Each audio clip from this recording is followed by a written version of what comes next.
नमस्कार, hot topic में आपका स्वागत है। मैं हूं अखिलेश शर्मा। 18वीं लोकसभा का पहला और छोटा सत्र समाप्त हो गया है। पहले ही सत्र में सरकार और विपक्ष के बीच जबरदस्त टकराव और रस्साकशी देखने को मिली। ऐसा लगा जैसे लोकसभा चुनाव के प्रचार की गर्मी अभी शांत नहीं हुई है और उसने पहले सत्र को भी तपा दिया।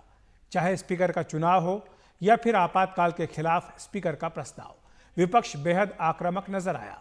वहीं सरकार ने भी अपने तेवर ढीले नहीं पड़ने दिए। हर मुद्दे पर सत्ता पक्ष और विपक्ष के बीच दो दो हाथ हुए। दोनों ने ही दिखा दिया कि किसमें कितना दम है। इस सत्र की खास बात पीएम मोदी और नेता विपक्ष राहुल गांधी का आमने सामने आना भी रहा। कई मुद्दों पर सरकार में और विपक्ष में टकराव दिखाई दिया है, वो चाहे प्रोटेम स्पीकर की नियुक्ति का मसला हो,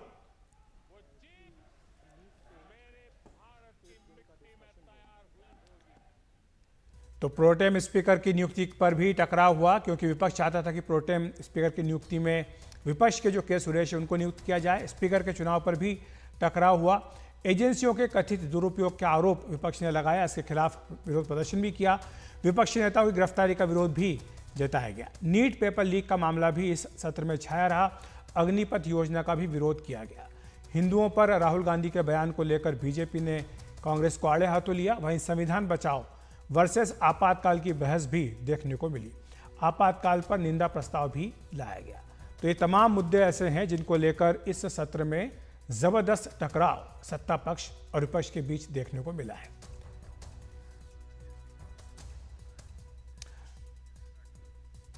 तो इसी पर चर्चा करने के लिए हमारे साथ जुड़ रहे हैं बीजेपी के प्रवक्ता प्रेम शुक्ला, साथ ही वरिष्ठ पत्रकार संजय सिंह भी हमारे साथ जुड़ गए हैं। कांग्रेस के सांसद सुखदेव भगत भी थोड़ी देर में हमारे साथ जुड़ेंगे। लेकिन सबसे पहले प्रेम शुक्ला जी, आप ही के पास आना चाहूँगा।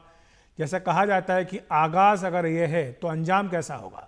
तो जब पहला ही सत्र इस तरह से धमाकेदार रहा है, जिसमें कि आमने सामने रहे विपक्ष और सत्ता पक्ष दोनों, तो आगे आने वाले 5 साल का क्या अंदाज़ा लगाया जाए?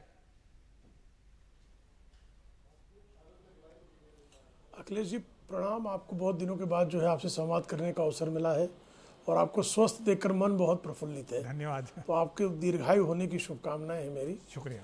देखिए, नहीं, साफ तौर पर दिखाई दे रहा है कि विपक्ष का नेता जिस तरह से संसदीय परंपराओं की अवमानना पर आमादा है, वह विपक्ष के तेवर के बारे में स्पष्टता कर रहा है स्वयं विपक्ष का नेता। आप तो बहुत पुराने पत्रकार हैं, आदरणीय संजय जी भी बहुत पुराने पत्रकार हैं इस पैनल में।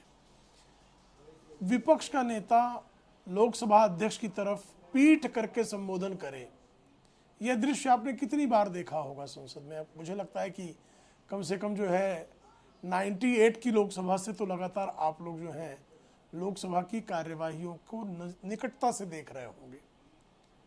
कभी भी चेयर की अवमानना का ऐसा दृश्य न तो आपने लोकसभा में देखा होगा, न राज्यसभा में देखा होगा। आज राज्यसभा के सभापति महोदय आदरणीय जगदीप धनखड़ जी ने इस पर क्षोभ भी व्यक्त किया चेयर से कि किस तरह से जो है संसदीय परंपरा की अवमानना करने पर विपक्ष आमादा है।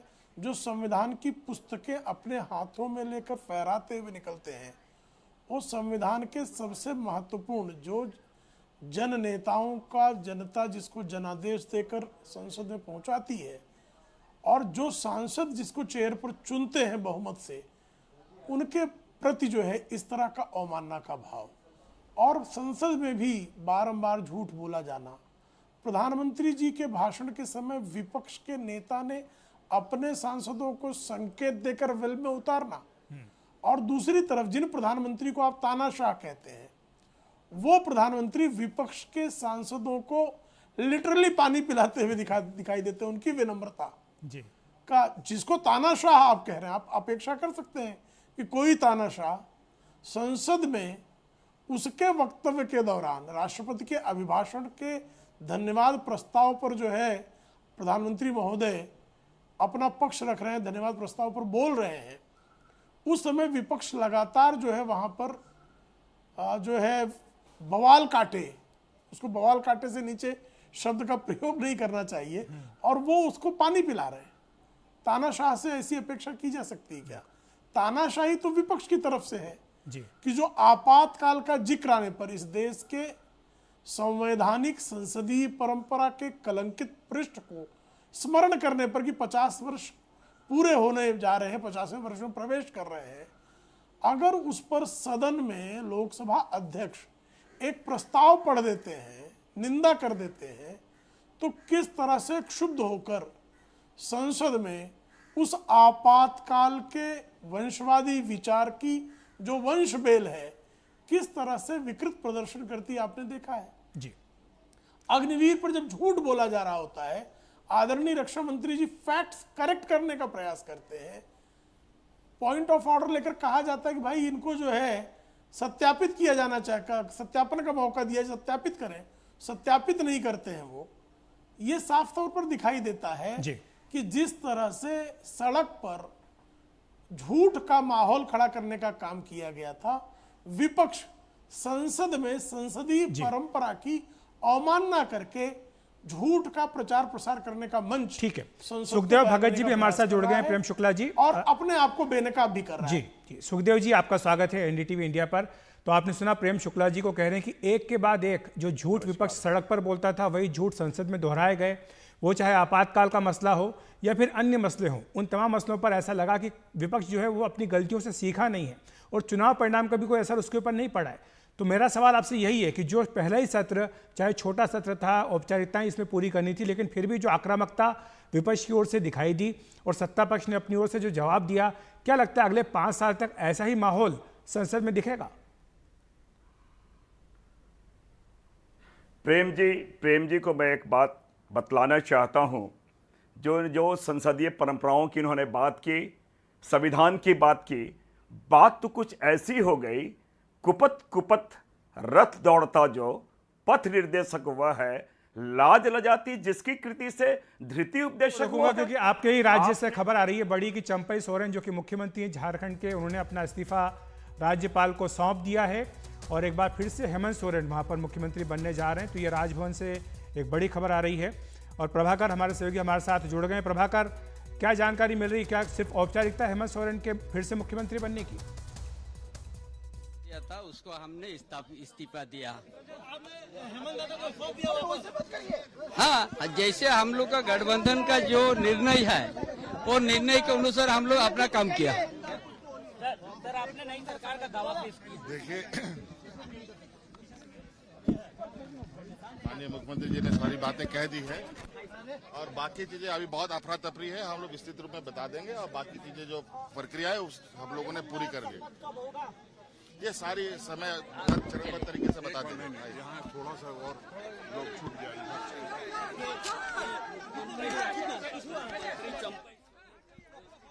तो प्रभाकर भी हमारे साथ जुड़ गए। प्रभाकर, ये जो सत्ता का हस्तांतरण एक बार फिर से हुआ है, क्या ये पूरी तरह से स्मूथ है या जो खबरें आ रही थी कि चंपई सोरेन शायद इस फैसले से सहमत नहीं थे?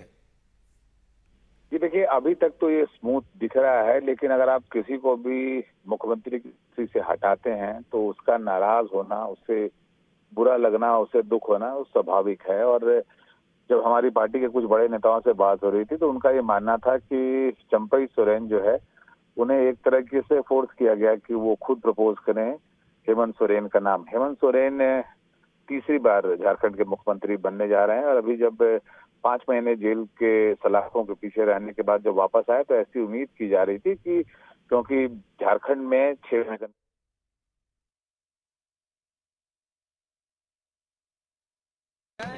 आज भी अपना गठबंधन को सटीक विचार रखे, फिर से हम लोग नेतृत्व परिवर्तन किया। इस्तीफा क्यों दिया?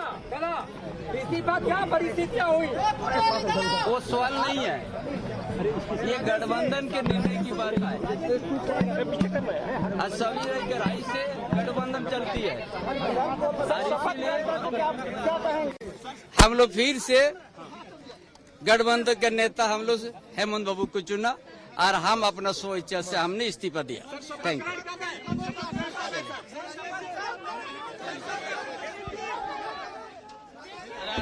सोरेन को सुना, जिन्होंने कहा कि अपनी स्वेच्छा से उन्होंने इस्तीफा दिया है और हेमंत सोरेन को एक बार फिर से गठबंधन का नेता चुन लिया गया है। तो प्रभाकर, जहां तक चंपई सोरेन की बात है, वो तो स्पष्ट रूप से कह रहे हैं कि उन्होंने अपनी स्वेच्छा से दिया। तो यानी ये जो मतभेद की या अपसेट होने की बातें हैं, ये सिर्फ हवा हवाई है। पार्टी के हमारे नेताओं से बात हो रही है, जो हमारे सूत्र हैं वो बता रहे हैं कि चंपई सोरेन को बोला गया कि वो इस्तीफा दें और वो प्रपोज करें नाम, वो प्रस्तावित करें नाम हेमंत सोरेन का। जैसा मैं आपको बता रहा था कि कोई भी नेता, कोई भी व्यक्ति अगर वो मुख्यमंत्री की कुर्सी पे बैठा हो और आप उसे वहां से हटने को बोलेंगे तो उसका दुखी होना लाजमी है। और चंपई सोरेन बहुत पुराने नेता हैं, वो हेमंत सोरेन और सोरेन परिवार के साथ लगातार बहुत पहले से जुड़े हुए हैं, उनके पिताजी के मित्र रहे हैं, वो इसी कारण से उनके ऊपर विश्वास किया था हेमंत सोरेन ने। और आज जब मीटिंग हुई, इंडिया अलायंस के बाकी नेता भी थे, बाकी दल के नेता भी थे, और उन सबने जब एक सुर से हेमंत सोरेन का नाम लिया तो चंपई सोरेन के पास कोई रास्ता बचा नहीं था। उन्होंने भी आगे बढ़ के प्रस्ताव दिया हेमंत सोरेन के नाम का, और अब उन्होंने जाके राजभवन में अपना इस्तीफा सौंप दिया है। हमारी जानकारी है कि कल से परसों के बीच में किसी भी समय में हेमंत सोरेन को समय दिया जा सकता है वापस मुख्यमंत्री पद के शपथ के लिए, क्योंकि इन्होंने जो इस्तीफा सौंपा है उसके साथ ही इन्होंने अपने विधायकों का समर्थन पत्र भी सौंपा है। सारे विधायक साथ में गए थे, एक तरह से उनकी परेड भी हुई गवर्नर के सामने राजभवन में, और उसके बाद उन्होंने जी अपना प्रभाकर, हमारे साथ हमारे सहयोगी मनीष कुमार भी जुड़ गए हैं। मनीष, अभी कुछ ही महीने बचे हैं झारखंड में विधानसभा चुनाव में, और ऐसे में लग रहा है कि एक बार फिर से जेएमएम ने अपने जो नेता है हेमंत सोरेन, उन्हीं पर भरोसा किया, उन्हीं के चेहरे पर फिर से दांव लगाने का फैसला किया है। देखिए अखिलेश, कुछ दिन पूर्व हमारी जिस दिन ये फैसला आया था उस दिन भी हमारी बातचीत हुई थी, और उसमें चूंकि ये जो झारखंड उच्च न्यायालय का जो फैसला आया था और उसमें जिस प्रकार से हेमंत सोरेन को क्लीन चिट दी गई, उसके बाद से पार्टी के अंदर और खासकर महागठबंधन के जितने अधिकांश विधायकों की राय यही बनी थी कि अगर हेमंत सोरेन एक बार फिर मुख्यमंत्री पद की कुर्सी संभालते हैं तो वो पार्टी के लिए आने वाले चुनाव में और खासकर सरकार के लिए भी अच्छा होगा, क्योंकि वो चाह रहे थे कि दो समानांतर, अगर हेमंत सोरेन बाहर रहते हैं और वो कैंपेन करते हैं तो सत्ता में दो एक पैरेलल एडमिनिस्ट्रेशन होता। हालांकि मैं आपको बता दूं अखिलेश कि चंपई सोरेन से इस्तीफा लेना उतना आसान भी नहीं था। आज दोपहर में 12 बजे ये बैठक शुरू हुई, और जब चंपई सोरेन बोल रहे थे तो उन्होंने कहा कि उन्हें अपमानित किया जा रहा है, और जानबूझकर पिछले 2-3 दिनों के दौरान जो भी सरकारी कार्यक्रम हो रहे हैं या जो आयोजित थे उसे बार बार उसे कैंसिल किया जा रहा है, जिससे कि एक गलत मैसेज जा रहा है। लेकिन वहीं पर जो महागठबंधन के जो कांग्रेस के शीर्ष नेता थे या आरजेडी के थे या सीपीआईएमएल के विधायक थे, सबने उनको समझाया बुझाया कि देखिए ये हेमंत सोरेन का टेक ओवर करना जरूरी है, क्योंकि मैंडेट भी उन्हीं के नाम से है, और जिस प्रकार का कोर्ट का जजमेंट आया है वैसे में उन्हीं को अब फिर से मुख्यमंत्री की कुर्सी का पद संभालना चाहिए। और उससे एक तरह का उन्हें गोल्डन हैंडशेक भी दिया गया, क्योंकि आपको भी मालूम है अखिलेश की अभी से बीजेपी ने इसे मुद्दा बनाना शुरू किया है। हमने देखा है कि जो सोशल मीडिया है वहां पर हेमंता बिस्वा शर्मा, जो आजकल असम के मुख्यमंत्री हैं और साथ ही साथ झारखंड के प्रभारी भी हैं, उन्होंने इसे मुद्दा बनाने की कोशिश की, तो झारखंड मुक्ति मोर्चा के द्वारा उन्हें जवाब दिया गया कि देखिए आप भी असम में जो है एक ट्राइबल सर्बानंद सोनोवाल को हटाकर आपको बनाया गया, उस समय आपको आदिवासियों का ख्याल क्यों नहीं आया। लेकिन आने वाले दिनों में अखिलेश निश्चित रूप से चंपई सोरेन को बीजेपी अपने पाले में लाने की कोशिश करेगी। बिल्कुल कोशिश करेंगे, तो इसी पर हम सुखदेव भगत जी के पास चल सकते हैं।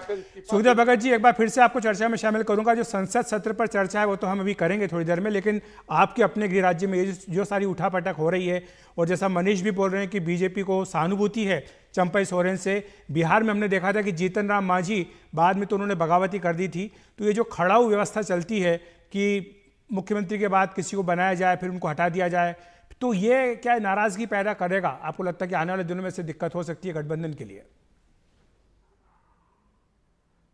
अखिलेश जी, मैं अभी प्रेम जी जिन बातों को कह रहे थे, मैं समझता हूं कि संवैधानिक संस्थानों का किस प्रकार भारतीय जनता पार्टी दुरुपयोग करती है, इसका सामने एक उदाहरण है।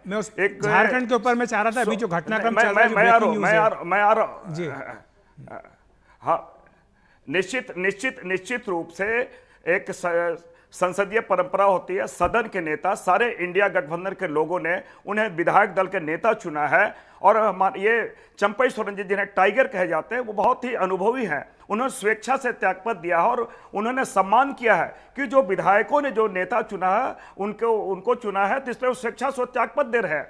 तो मैं समझता हूं अचानक ये आदिवासी प्रेम भारतीय जनता पार्टी कहां से नजर आई? महामहिम राष्ट्रपति को, जो कस्टोडियन है संविधान के, संसद के नए संसद के उद्घाटन में बुलाया नहीं जाता है। भगत जी, और मैं इस आदिवासियों पर को बिल्कुल मुंह पे चर्चा पेशाब करूंगा, किया प्रेम जाता है। शुक्ला जी का जवाब भी इस पर लूंगा, लेकिन अभी हम इस ब्रेकिंग न्यूज पर हैं और हमारे साथ महुआ माझी भी जुड़ गई हैं, जेएमएम की राज्यसभा की सांसद हैं। महुआ जी, ये जो डेवलपमेंट हो रहा है आपके राज्य में, आपकी पार्टी में, आपकी सरकार में, इसको आप किस तरह से देखती है? क्योंकि बीजेपी का ये कहना है कि चंपाई सोरेन को हटाना एक तरह से ये आदिवासियों का अपमान है।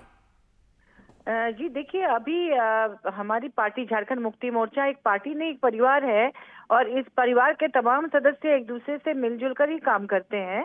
और जो रिजाइन किए हैं वो भी आदिवासी हैं और जिनके लिए रिजाइन किया गया है वो भी आदिवासी है। तो अब आगे क्या होगा? आगे चुनाव भी उन्हीं के नेतृत्व में लड़ा जाएगा और चंपाई सोरेन को क्या आपको उम्मीद है कि साथ में रहेंगे वो? क्योंकि हमने जीतन राम मांझी को भी देखा है बिहार में, जो बाद में बगावत कर दिए थे। बिल्कुल साथ रहेंगे, वो एक अभिभावक की तरह है। और माननीय हेमंत जी ने अपनी मर्जी से उनका नाम प्रस्तावित किया था जिस समय ईडी ने कार्रवाई की थी उस समय, और किसी में कोई विवाद नहीं है। हमारी पार्टी में सब लोग मिलजुल कर ही काम करते हैं और आगे भी करेंगे। और 2024 का जो चुनाव है सबको ही मिलकर लड़ेंगे, क्योंकि माननीय हेमंत जी हमारे पार्टी के कार्यकारी अध्यक्ष भी हैं और अगर विधायकों ने सर्वसम्मति से चुना है तो इसमें हम लोगों की कोई टिप्पणी हम लोग देना नहीं चाहते। जो भी हुआ है उसमें सभी की सहमति है और उसमें माननीय चंपाई जी भी हैं जो उसमें उस मीटिंग में उपस्थित थे। निश्चित रूप से उन्होंने भी अपनी सहमति दी होगी, तभी इतना बड़ा निर्णय लिया गया होगा। नहीं, उन्होंने कहा है राजभवन से इस्तीफा देने के बाद उन्होंने कहा है कि वो स्वेच्छा से उन्होंने अपना त्यागपत्र सौंपा है। बिल्कुल, शुक्रिया आपका महुआ माझी जी हमारे साथ जुड़ने के लिए। तो इस बड़ी खबर पर हम वापस आएंगे, लेकिन एक छोटा सा ब्रेक ले रहे हैं। ब्रेक के बाद तुरंत हाजिर होते हैं। हमारे तीनों मेहमान हमारे साथ बने हुए हैं।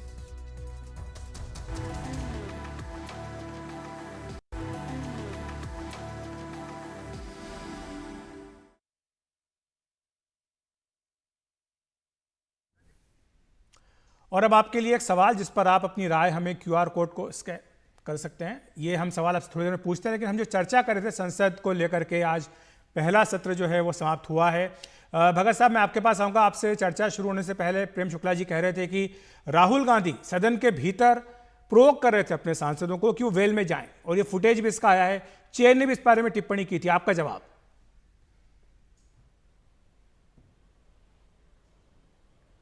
सबसे बड़ी बात है कि देश के सर्वोच्च पंचायत में क्या मणिपुर में लगातार जातीय हिंसा से ग्रसित है, राहुल गांधी जी ने आसन से एक अनुरोध किया, नेता प्रतिपक्ष ने किया कि 2 सांसद हैं, उनको अपनी पीड़ा 2 मिनट प्रधानमंत्री जी का वक्तव्य से 2 मिनट पहले अपनी बात, अपनी व्यथा, अपनी पीड़ा को स्पष्ट करने दिया जाए। क्या मणिपुर के बारे जिक्र करना, क्या दरियादिली दिखाना चाहिए था? लेकिन आसन वो इनकार कर दिया। प्रधानमंत्री जी 2 घंटे भाषण दिए लेकिन मणिपुर का जिक्र नहीं किए। तो क्या मैं एक चीज पूछ रहा हूं कि अगर नीट की बात करना, अग्निवीर की बात करना, अगर एमएसपी की बात करना, हमारे ये बच्चों के बारे भविष्य की बात करना, ये कहां से असंसदीय वाली बात हो जाती है? सवाल ये है कि जहां पर उकसाना सांसदों को कहना कि वेल में जाएं, और आपने सुना होगा कि लोकसभा अध्यक्ष ने भी इस पर टिप्पणी की। उन्होंने कहा कि यह गलत है, ऐसा नहीं होना चाहिए।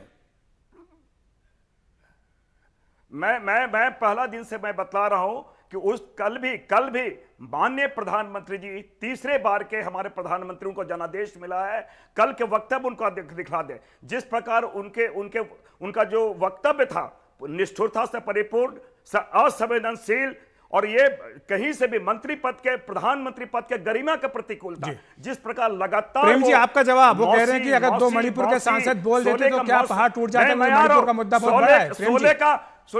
सुनिए, नहीं, 16 का मौसी याद पड़ गया, लेकिन मणिपुर ऐसे संवेदनशील से मुद्दे उन्हें याद नहीं आए, उनके मुंह से एक शब्द नहीं निकले। जी प्रेम जी। देखिए, लोकसभा अध्यक्ष जी ने श्रीमान विपक्ष के नेता को याद भी दिलाया था कि आपके अन्य सांसदों को बोलने का अवसर दें। तो श्रीमान राहुल गांधी ने मणिपुर के अपने सांसदों को बोलने का अवसर क्यों नहीं दिलाया? तो ये साफ तौर पर श्रीमान जी मणिपुर में 2012 तक, 1989 से 2012 तक 1650 हत्याएं हुई। हाईकोर्ट ने फटकार लगाई, लेकिन डॉक्टर मनमोहन सिंह, मनोरमा देवी, जिनकी 2004 में निशंसतापूर्वक बलात्कार करके हत्या की गई, 2014 तक आप उसको न्याय देने की स्थिति में भी नहीं रहे। भारतीय जनता पार्टी की सरकार आई मोदी जी की तो न्याय मिला मनोरमा जी को।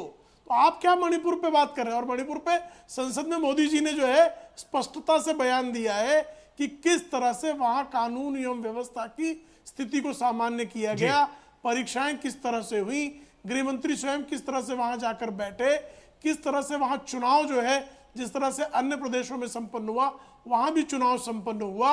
लेकिन चूंकि आप जो है देश विरोधी तत्वों को श्रीमती सोनिया गांधी के प्रश्न से वहां पर उत्पात मचाने की सुपारी लिए पड़े हैं तो आपको पीड़ा हो रही है।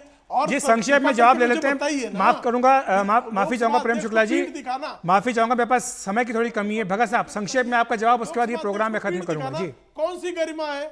जी भगत जी, वेल में आना कौन सी गरिमा है? निश्चित वेल में क्यों आया? ये सवाल ये उठ रहा है कि वेल में क्यों भेजा गया? राहुल गांधी ने क्या प्रोवोक किया? पहले मैं इनकी बातों का जवाब दे दूं। प्रधानमंत्री जी के साथ भारतीय जनता पार्टी के साथ इनको फोबिया हो गया है। किस चीज का भाई? इमरजेंसी का, नेहरू का, गांधी परिवार का फोबिया हो गया। इनसे निकले। और क्या इनका मणिपुर में भी स्वर्ण काल चल रहा है? थोड़ी सी भी लज्जा, थोड़ी सी भी शर्म हो तो इनको बात जिक्र करना चाहिए। अभी हमारे 67 हजार लोग डिस्प्लेस, 67 हजार लोग डिस्प्लेस हो गए हैं। 67 हजार लोग डिस्प्लेस हो गए हैं। मैं इनकी बातों से इनके राजनीतिक प्रेम शुक्ला जी मेरे भाई, उनके राजनीतिक संस्कार क्या है इनके शब्दों से बयान हो रही है। मैं सर माफी चाहूंगा, मेरे पास समय की कमी है। मैंने कहा था कि संक्षेप में जवाब दीजिएगा। बहरहाल शुक्रिया आपका प्रेम शुक्ला जी और भगत साहब हमारे साथ जुड़ने के लिए, विस्तार से अपनी बात रखने के लिए।